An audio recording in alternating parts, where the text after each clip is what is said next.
నటరాజుకి నట భంగిమవో కీర్తన తోంతన శంకరునికి సంకీర్తనవో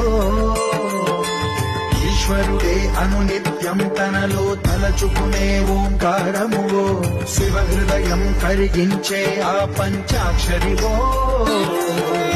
ఈ మదిలో మహాదేవుడినే కొడుకుంటున్న కైలాసమువో